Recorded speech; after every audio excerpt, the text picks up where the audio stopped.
आज हम इस वीडियो के माध्यम से कर्म एवं अभिव्यक्ति पर अपने विचार रखेंगे।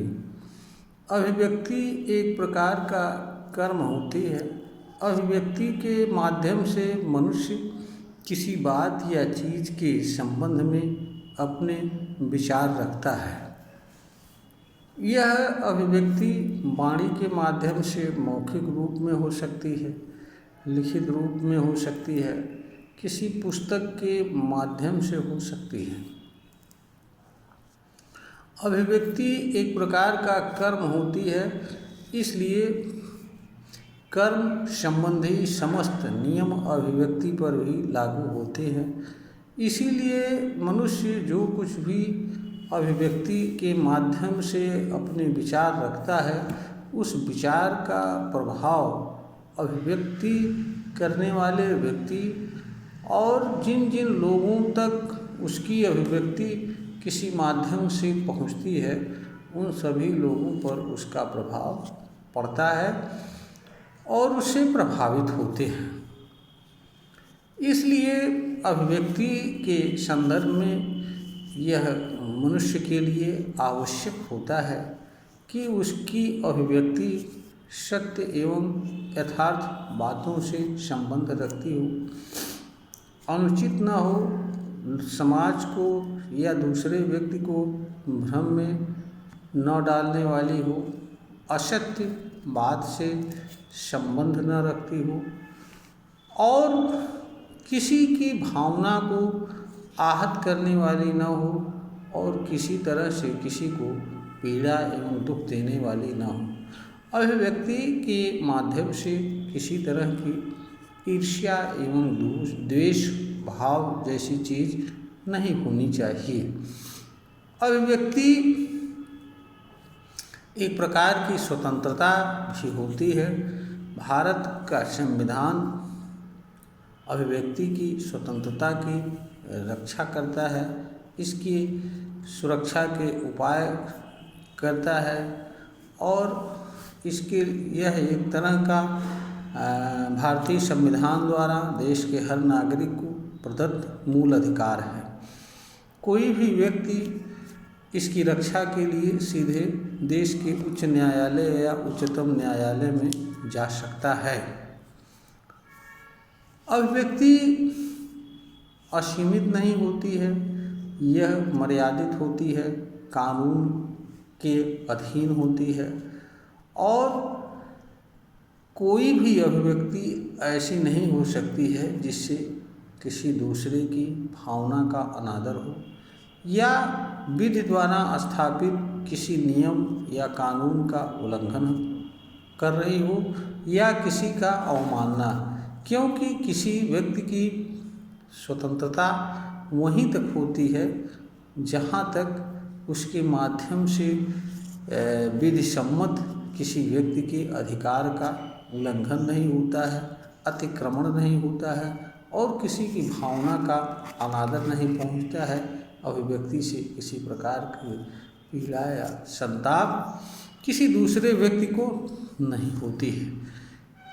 कभी भी अभिव्यक्ति असीमित नहीं हो सकती है और इसके माध्यम से कोई व्यक्ति दूसरे को पीड़ा एवं दुख नहीं दे सकता है। दूसरी तरफ यह भी है कि जिस तरह की अभिव्यक्ति मनुष्य द्वारा की जाती है, प्रतिक्रिया स्वरूप उसी तरह के विचार दूसरे लोगों द्वारा भी रखे जाते हैं।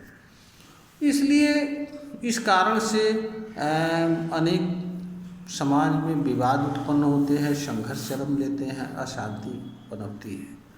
तो किसी मनुष्य की अभिव्यक्ति से समाज में अशांति हो, दूसरे लोगों को पीड़ा एवं तकलीफ हो और अभिव्यक्ति करने वाले को किसी तरह की पीड़ा एवं तकलीफ हो, तो यह हमारी समझ से कभी भी उचित नहीं हो सकता है कि कोई व्यक्ति इस तरह की अभिव्यक्ति करे। इसलिए हर व्यक्ति से यह अपेक्षा की जाती है या कर्म यह अपेक्षा करता है कि उसकी अभिव्यक्ति ऐसी हो जिससे किसी को नुकसान न होने वाला हो, किसी को भ्रम में न डालने वाला हो असत्य न हो, सत्य बातों से संबंध रखे और विधि, संविधान एवं धर्म की मर्यादा के अधीन हो, अप्रिय न हो और किसी की भावना को ठेस न पहुंचाने वाली हो, ताकि अभिव्यक्ति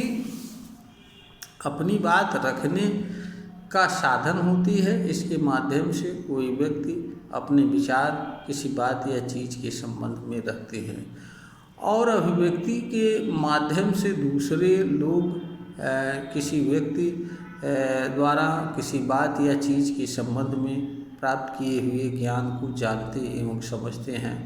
अभिव्यक्ति एक प्रकार से ज्ञान का साधन भी होता है।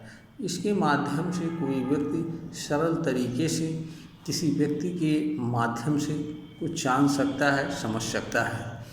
तो अभिव्यक्ति का मानव जीवन में अत्यंत महत्वपूर्ण स्थान होता है। मानव विचारशील प्राणी होता है, इसलिए उससे विचार को अभिव्यक्त करने की स्वतंत्रता भी कानून देता है, क्योंकि इसी के माध्यम से कोई व्यक्ति अपनी बात को दूसरों तक पहुंचा सकता है। अगर इसे कानून एवं समाज द्वारा मान्यता न प्राप्त हो तो किसी के व्यक्ति के द्वारा किसी बात या चीज़ के संबंध में जानी गई बात दूसरों तक नहीं पहुंच पाएगी और समाज को इसका लाभ नहीं हो सकेगा। इसलिए अभिव्यक्ति का समाज में अत्यंत महत्वपूर्ण स्थान है और इसके बिना समाज में स्वतंत्र जीवन की परिकल्पना नहीं की जा सकती है और ज्ञानवर्धन मनुष्य को अच्छी चीज़ों से जोड़ा नहीं जा सकता है, उन तक अच्छी चीज़ों को पहुंचाया नहीं जा सकता है। इसलिए अभिव्यक्ति का हर व्यक्ति को सम्मान करना चाहिए और अभिव्यक्ति मनुष्य की ऐसी हो जो देश के विधि, संविधान एवं कानून के अनुरूप हो, किसी की भावना का ठेस न पहुंचाने वाली हो, सत्य से संबंध रखती हो, यथार्थ बातों से संबंध रखती हो, अप्रिय न हो, दुर्भावना फैलाने वाली न हो, किसी तरह की ईर्ष्या या द्वेष भाव न फैलाने को अभिव्यक्ति इस तरह की होनी चाहिए। ऐसी बात या चीज़ के संबंध में होनी चाहिए जिसमें अभिव्यक्ति करने वाले व्यक्ति एवं मानव समाज दोनों का कल्याण हो, तभी अभिव्यक्ति का कोई मतलब होता है। अन्यथा अभिव्यक्ति का कोई मूल्य मानव समाज के लिए नहीं होता है। यह वीडियो ज्ञानवर्धन हेतु बनाई गई है, प्रेषित की जा रही है। अगर श्रोता को ज्ञानवर्धन के योग्य प्रतीत हो तो इसे लाइक करें, शेयर करें और सब्सक्राइब